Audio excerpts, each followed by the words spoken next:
citizen born in Pakistan who was featured in a documentary about Islamist extremists last year. The second was a pastry chef of Moroccan and Libyan descent who Irish police say lived in Dublin until recently. They're still working to identify the third attacker.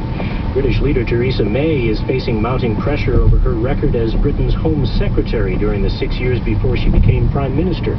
During that time, the numbers of armed police on British streets fell from year to year, as Willem Marks reports. In the last decade, government cost-cutting slashed police numbers in England and Wales by more than 20,000.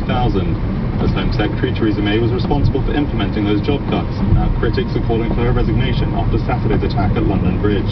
Foremost amongst them is Labour leader Jeremy Corbyn, her main opponent in Thursday's elections. The retired Chief Inspector of London's police has also said the force is in crisis because of funding cuts under May. After meeting with her top security officials and in a speech that marked her return to political campaigning, the Prime Minister defended her record, saying she'd granted greater powers to counter-terrorism police.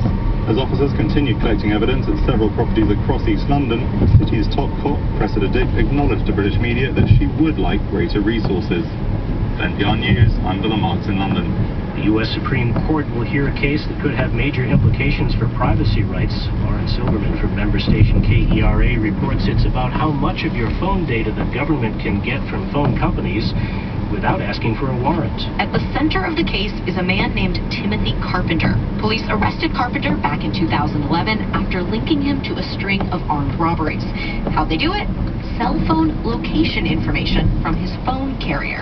University of Texas law professor Steve Vladeck says that's actually a pretty accurate way of tracking people. The question is whether that information is protected so that the government actually needs a warrant if they want to obtain that data from our phone companies. Civil liberties groups argue information collected by third parties, say cell phone or credit card companies, should be private, and that allowing police to collect it without a warrant violates the Fourth Amendment.